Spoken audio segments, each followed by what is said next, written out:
People. Happy Thursday. Hope all you're having a great day so far. Um, I just want to bring something up real quick. Um, so I was watching, not watching, but I was on soaps in not soaps in depth, soapoperadigest.com, and I seen a little interview that Laura Wright did where she talked about how fans went crazy on her and other cast members, saying that they wish that some of the cast would get sick and die because of the fact that she and Maurice Bernard and a lot of other cast members were happy because Steve Burton came back. They felt like it was disrespect to Billy Miller. Let me say this. This is what I hate about the world right now. Everybody's so sensitive about things that are just stupid to me. It's just dumb how sensitive people get about the dumbest stuff. It's like this is a man that they've worked with. For some of them worked with Steve Burton for 20 years on this show. Some people worked with him for 5 years, 10 years. Either way, they worked with him for years on this show. And he left the show from 2012 to 2017. He was gone for a while. And they were ecstatic that he was back. What is wrong with that? How is that disrespectful to Billy Miller? How? How? It's not disrespectful to him. They're happy that their friend, they get to work with their friend again, you know? And if Billy Miller felt disrespected in any way, why would he re-sign with the show? He renewed his contract, so obviously he's happy being on the show and he wants to continue to be on the show. And I just feel like to those fans who said that to the cast members and to Laura Wright that they wish that they would get sick and die, you need therapy for you to even say that. You know what I'm saying? Like you clearly are not right in the head because you're taking a show so seriously. It's like calm down. It's a show. That's their friend. They're happy that he's back. What is your issue? Like some people just I can't I just try not to understand other people. I just feel like the comment that they made was so ludicrous and so out there. It was like, come on, let me tell you something. And I say this, and I said this before.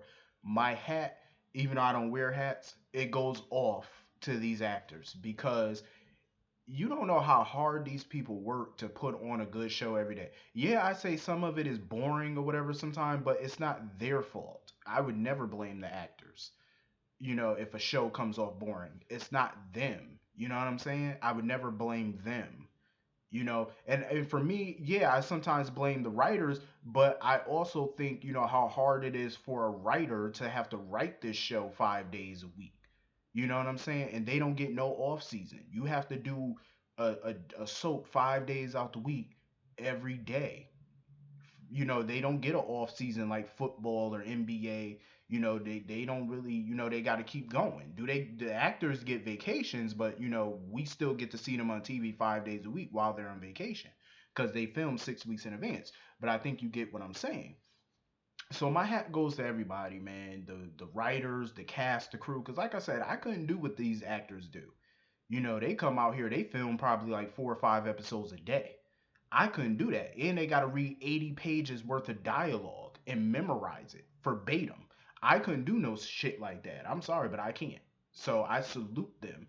Laura Wright, Maurice Bernard, William DeVry, Kelly Monaco, Steve Burton. I salute every one of them. Every one of them.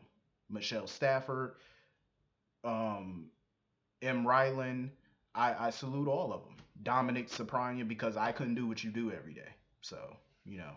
And for the ignorant fans that make comments like that, you need therapy. Like, come on, that is so ridiculous to say that. But ridiculous. So yeah, getting into this episode, I don't know about you, but I actually kind of like this episode today. I really did. Usually I would save the divorce battle for later in the video, for last. But I feel like I really want to talk about it. I can't even call it a divorce battle. Let's just call it divorce arbitration. So Alexis and Sam and Jason and Diane showed up at the courthouse at the conference room for the arbitration for the divorce. So they could iron out who gets what, the assets, the custody, just ironing everything out. Here's the thing. I agree with Diane and I partly agree with Alexis. And here's the reason why. If I'm an attorney, I'm gonna be just like Diane because I'm gonna, and just like Alexis too, because they're there to traffic. They're there to you know, have the best interests of their client. But if I was, if I was an attorney, I would agree with Diane on this because now, I'm not, when I talk about divorce law or any type of business law or any type of law, period, I'm not trying to act like I know it all because I don't. But here's the thing what people don't know about me. When I was a kid, even when I was a teenager, I read a lot of things because I'm just a curious type person. So I just look up stuff on the internet or go to a reliable source and just, do my due diligence on things. And one of them happened to be divorce law. Now I don't know because the law is different in every state, especially for divorce. So I'm not adverse in every single piece of law, especially in some states. But divorce law I know a thing or two about. Um, and I get that Jason wanted to be fair in the divorce. I felt like the entire divorce was fair. Just let me point that out today. I felt like the arbitration was fair. I felt like it was fair. I felt like Jason was being overly fair. Too fair. They've already discussed it before that he would give her Aurora Media and the penthouse. But legally, you can't just give somebody a company, especially when you have alleged mafia ties like Jason does. Um, and Alexis did point that out that he can't just give her the company. It would have to be a payment involved. You can't just gift her the company because the SEC is going to investigate the hell out of it if he did. So Sam and Drew, even though Drew wasn't in arbitration, they agreed to pay Jason the money back that they spent to buy the company, plus they agreed to pay him interest. Diane said that, she agrees that they should have to pay Jason the money back that they spent on buying the company, but her and Jason, she said that Jason's willing to waive the interest fee, so they're not going to have to pay back the interest. They just got to pay back the money that they used to buy the company. And they're willing to do that over time, basically a span of 10 years. So over the next 10 years, Jason should be paid back in full over the next 10 years. So basically, he should be paid back by 2028. So by 2028, Jason should have his money because that's 10 years from now. But I think that they're probably going to pay him back even before that because I'm pretty sure Aurora Media is going to make money. So they're probably going to be able to pay him back even before 2028. I felt like that was fair. Let me know how y'all felt about that. Did you think that was fair? I felt like it was fair. Um, Another thing they discussed was the penthouse. This got a little dicey because Jason wanted Sam and Drew to have the penthouse, but Sam told him she was willing to move out, but he told her she can have it. And this is where um if I was a lawyer, this is where the lawyer in me would have came out. Even though Jason said she could have the penthouse, I would have had to be just like Diane and interject and say that shouldn't go down. And the reason being is because the penthouse, even though they got married in 2011, there's no prenup, none of that. The penthouse is not considered community property due to the fact that he had the penthouse years before he married her. He had that penthouse before he even met her. So therefore, he should be able to keep the penthouse. But I can understand why Jason would give Sam the penthouse because to him, it's just not home without her. He would probably be miserable in that penthouse without her being there. So I don't think he wants a constant reminder of their past by being in that penthouse. So I can understand why he would give it to her. And to him, it's just a home. That's all it is. It's just a house. He can get another house. He got money. He can get another place. Um, but Alexis, I had to kind of agree with Alexis too. I saw her side of it. She felt like, Jason should at least give Sam 6 months for her and Drew to find another place. I felt like that's fair too. If they really intend on moving, then fine. 6 months is adequate time to find a new place. I feel like that was fair. Um, Also, she said if she also Alexis felt like they should sell the penthouse and Jason and Sam should split the money 50-50. Here's where the lawyer and me would have had to interject. First of all, the penthouse is solely Jason's penthouse. It's in his name. It's his house. He should not have to split the money with her. That's just me. That's just how I feel. If I was a lawyer, I'm looking out for my client's best interest. And the best interest is he sells the penthouse if he wants to, and he should be able to keep the entire amount of money that he got from the sale. Why should he have to split it?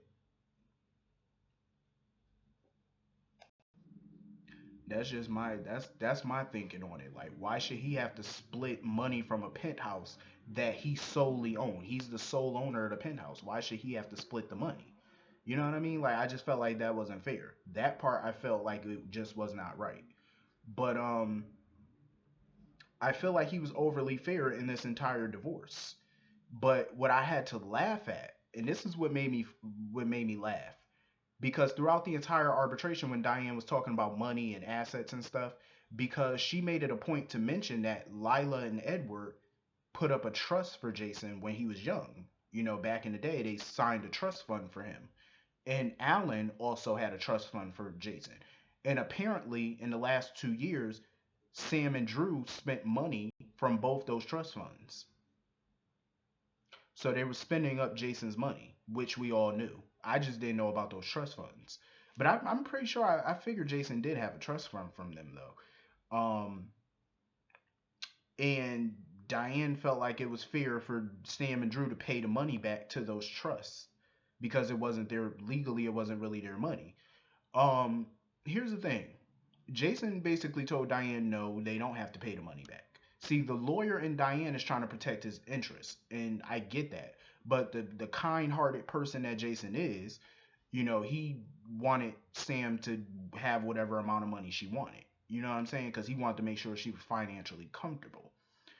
The lawyer in me, if I was his lawyer, would have had to, you know, get that money back. Because as a lawyer, you have to represent your client to the best of your ability and make sure that you're doing everything possible as their lawyer to protect their interests. And that's all Diane was doing. And I felt like that was fair.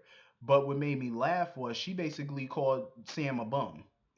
She made Sam feel like a bum that's basically just been leeching off of Jason all these years. Because think about it, and I thought about it too during this entire arbitration. Sam did used to have her own penthouse before she married Jason, but that money the only income she's ever really had was from being a private investigator. That's the only income she's had. And the Jackal and McCoy PI business hasn't really been a business in years. Her and Spinelli haven't really worked together in years, so she really didn't have any income. Jason, everything she got was from Jason, including the startup money for the PI business. It all came from Jason. I felt bad for Sam today in a way because they basically made her out to be some type of leech. Like she couldn't stand on her own 2 feet or something. I felt bad for the girl. It was funny, but I'm like, everything Diane said was true though. I mean, Sam really doesn't have an income. Drew didn't have an income. The only income they have coming in now is from Aurora Media. Um, it just basically made them seem like bums.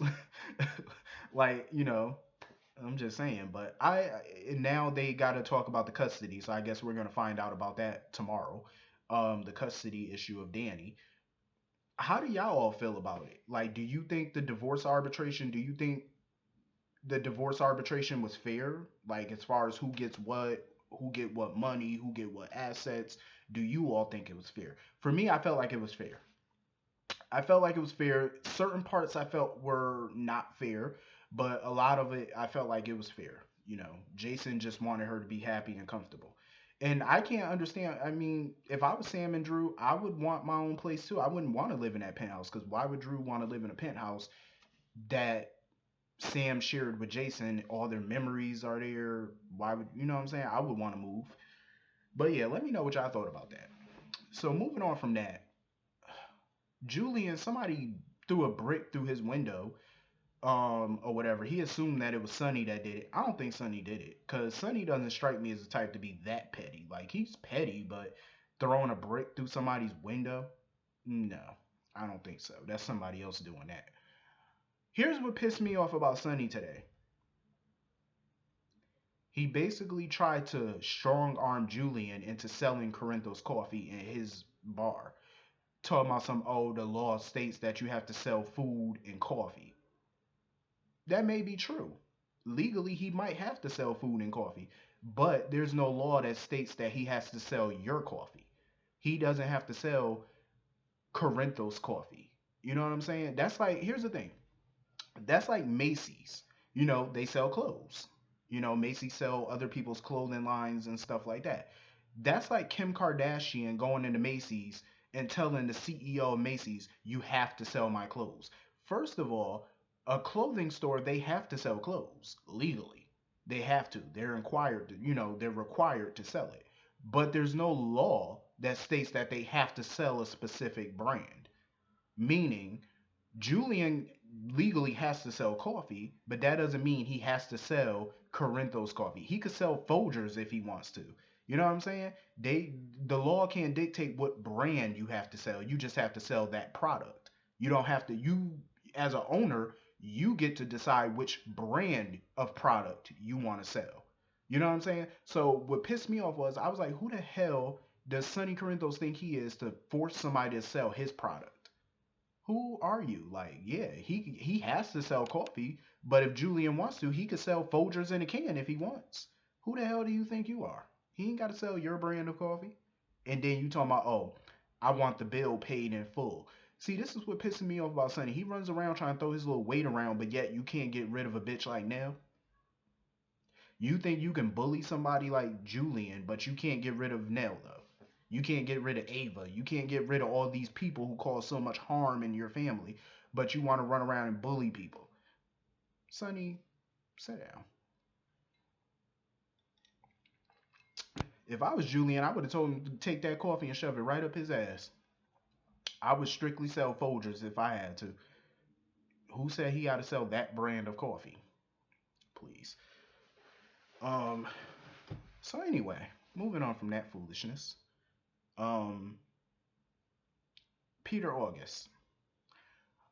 I'm convinced I don't trust him. I didn't trust him since I met him. I didn't trust him since day one when he stepped foot on this show because I knew he was up to something. Um, I his interactions with Mac today, I don't know. I just got a vibe from him, like when he was talking with Mac and stuff like that, and the way he was looking at Mac. I just got some type of vibe from it. It was like a weird vibe the way he looked at Mac and stuff. And when Mac mentioned his name, Mac Scorpio, the look on Peter's face, I say, yep, he's definitely Faison's boy. He did his homework. He's Faison's boy. He is definitely PK Sinclair. Definitely. Um. So basically, Maxie wants the WSB to make her disappear. Basically, she wants to, disappear with Nathan and the baby. But what about Georgie? Because she's worried about Faison or whatever. Like I said, she has every right and reason to be worried.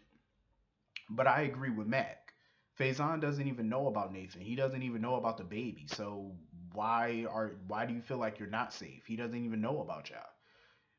And furthermore, you have Mac, you have Anna, you have the PCPD, Felicia, you got all these people in town, including even Sonny and Jason who could protect you.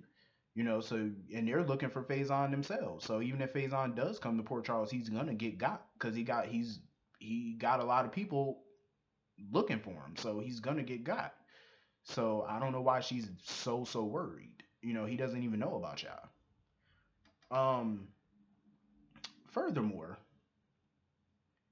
The look on Peter's face when Lulu told him about Faison's son, that was a dead giveaway that he's definitely Faison boy. The way he was swallowing, did you notice his throat and stuff when she mentioned that and the look on his face? I say, yep, he's definitely Faison's son. His facial expressions just basically told the whole damn story. You basically confessed with just that face. You ain't even have to use words. Your eyes and your facial expressions tell the story. Um, So anyway, Lulu. At first, I was I was cautious about this plan that she had about luring Faison out of hiding. But I like the way she's going about it, though. She's not trying to be sneaky about it. She's bringing, the PCPD in on this. She's bringing the WSB in. She's basically letting every local police department, letting the WSB know about what she plans on doing. You know what I'm saying? So I feel like she's going in it the right way. At least, it's still dangerous for her to try to lure Faison out, but at least she's taking the necessary steps to doing it. You know what I mean? And I think it's a smart way because even though it's dangerous, at least she's gonna have the full weight of the WSB and the PCPD together, watching her back, watching Nathan's back. So I'm a little bit more at ease about this plan, even though it's still dangerous as hell. But at least you got a bunch of guns watching your back. You know what I'm saying? And a whole bunch of guns is better than Faison. Trust me, they could beat Faison. I'm just saying.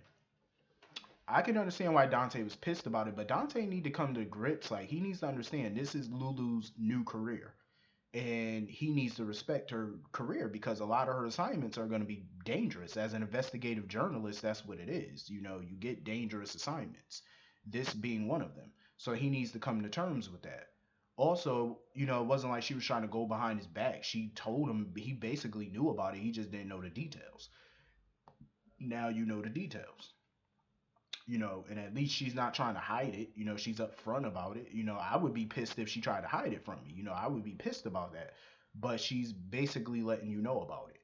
Um, Dante's still uneasy about it, and he just feels like Lulu just jumps feet first into everything, which she does because she's a hothead. She's a Spencer. That's what they do. They like danger. That's what it is. Um, but hopefully, I hope and I pray that Lulu has all of her ducks in a row because so far I think this is a good plan. Her doing an interview on Nathan to draw Faison out. I think it's a good plan, but hopefully she has all of her ducks lined up. Hopefully. I pray that she does because if not, somebody gonna get hurt because Faison is unstable. He's a psychopath. He's nuts. He's unpredictable. You need to make sure you have all your bases covered with that lunatic because he is Looney Tunes. Um.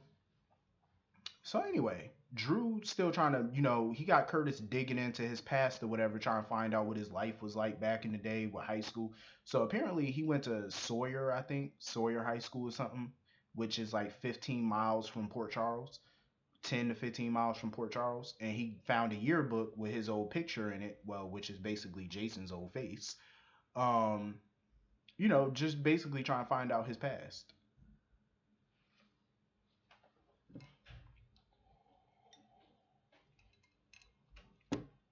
He's trying to find out, his past, where he comes from. From what I heard that his past involves a wife. That's what I heard. I heard that Drew is already married. That's just a rumor. And I wouldn't be surprised because he has a whole life out there that he don't even know about. So it really doesn't shock me. I mean, look at him. He already got an illegitimate son he didn't know nothing about. It wouldn't shock me if he had a wife from back in the day. You know what I'm saying? Wouldn't shock me. That even Kim probably didn't know about.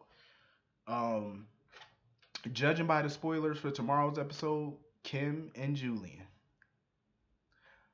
I'm feeling it. I see some Kim. I don't know. I won't know until I see the full episode. But from the previews, I seen some chemistry between Julian and Kim. I don't know how y'all feel about it. Let me know. I wouldn't be mad about it. It's about time he moved on from Alexis, and maybe Alexis will stop playing games and finally admit her feelings if she see him with a new woman. I'm just saying, we need to hurry this up. But anyway, this was a pretty decent episode though. Hit the comments. Let me know how you felt about this episode. I will see you all tomorrow. Have a great day. Peace.